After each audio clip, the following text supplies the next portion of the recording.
Now it's time for announcements, and our interim senior pastor will come out for special announcements. Thank you. And although today's Sunday, we're also offering a commemorative service for Pyung-Kang Day. And to mark this occasion, the ministers presented a special song, and this song was previously sung by the female evangelist during Reverend Yeon Cho's 100th birthday celebration. And the lyrics are very meaningful and closely related to the current state of our church, which is why we're singing it again today for Pyung-Kang Day. And really believe that we receive much grace through this. And also, and this is something that I would like to apologize for, it was announced that we would do Whit Sunday for the responsive reading, but there was an error there, and we should have checked it, but would like to apologize for that, because June 8th is actually Whit Sunday, and we will say the responsive reading then. And also, and I would like to briefly talk about some other things. On May 13th, there were two court rulings, and so for that reason, we're going to have emergency session of the elders. And this was announced last Wednesday, so I'd like to talk about it very briefly. And there are two rulings in the lawsuits filed by the breakaway side. And so then first, the dismissal of the 16 pastors from the breakaway side. There was a final ruling from the Supreme Court. And so once this ruling is confirmed on substantive grounds, these former pastors of the breakaway side will no longer have any relationship with Pyung-Kang Church. And then second, the second ruling, the High Court issued a decision to suspend the duties of the acting moderator according to a ruling made by the self-proclaimed Seoul South Presbytery on May 7th last year.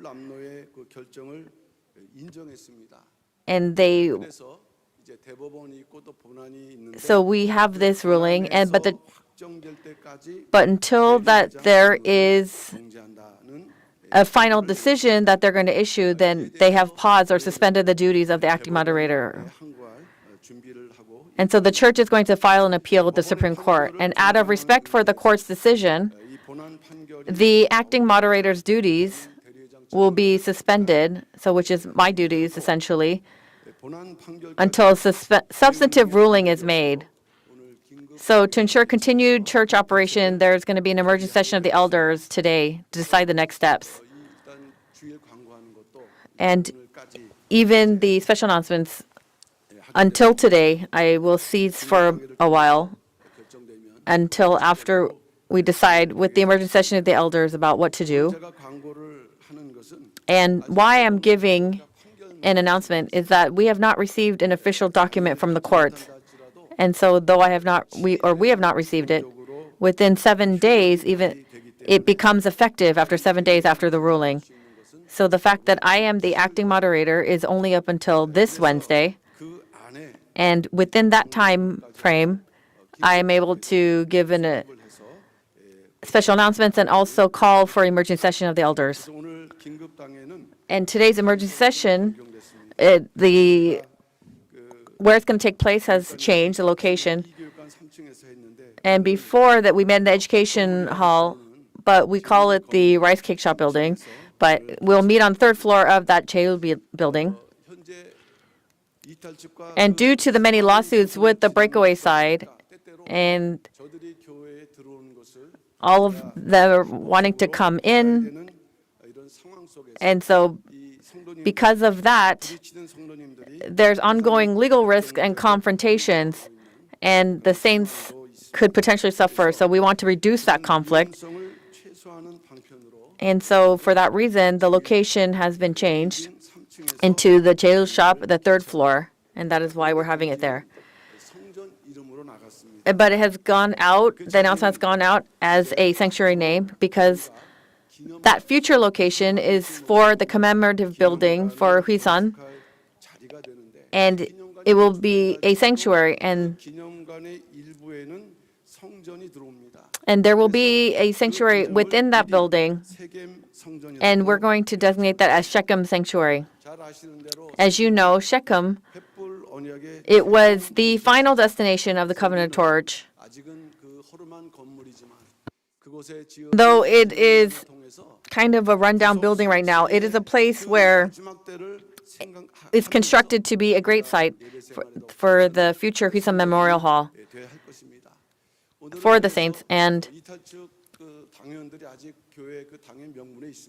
the breakaway site elders are still, their names are part of the list for the session, so that's why we didn't want to have conflicts. And so we asked for everyone to come out so that we could have this end well. And also, two more. And through the announcements, we said that June 22nd would be the ordination ceremony for ordained deacons and eldresses. And so far, we have received, for the eldresses, 89 recommendations, 89, and for the ordained deacons, 58. And so we have a total of 147 recommendations. However, due to the court suspension of the acting moderator's duties, it'll be difficult to hold the ceremony on the original planned date of June 22nd. And so what we've done until now, the operations committee has appointed a selection team consisting of 3 pastors, 3 evangelists, and 3 elders, so 9 members total. And they're going to review the applications and finalize the list of those selected. And then those results will be announced at the end of May. But the actual organization will be rescheduled for later. So we will know at the end of May. And so once things become more stabilized, we will have the actual ordination. And so by picking new workers, this is a very important task. And so we are preparing for that, for this opportunity. And lastly, yesterday was the 15th History of Redemption seminar, and was a great success by the grace of God and through the prayers of our saints. And the content, you can find it on YouTube. But I'd like to share briefly the significance. It's a little bit different from others. And this is our 15th seminar. And we've studied about Ezekiel's temple. But when God called the prophet Ezekiel and showed him the vision of the new temple, and we have to look into what happened. It wasn't that he just showed it to Ezekiel. He wanted Israel to see it and repent, and God commanded Ezekiel to draw and show them the structure and system of the temple. So, our founding pastor, he showed this content through Book 11, Volume 1.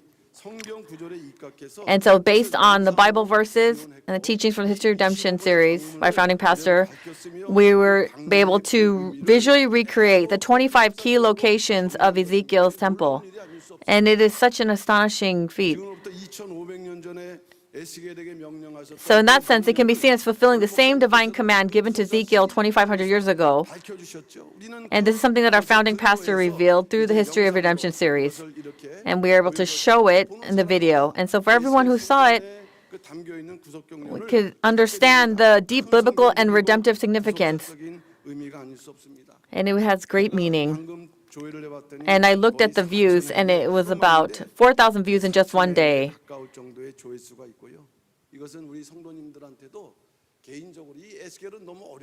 And so because it's like the content of Ezekiel's temple is very difficult, but it is truly God's gift to help us understand the redemptive plan behind this difficult subject. So our Pyungkang saints seem to have a problem. But to overcome Ezekiel's temple, to understand it. So we must really study diligently and equip ourselves as worthy candidates of Ezekiel's temple. And also our church, through our legal matters. We have undergoing such difficulties. And so we'd like to ask you to pray continuously and powerfully for the various issues facing the church. And that is all for today's special announcement. Thank you.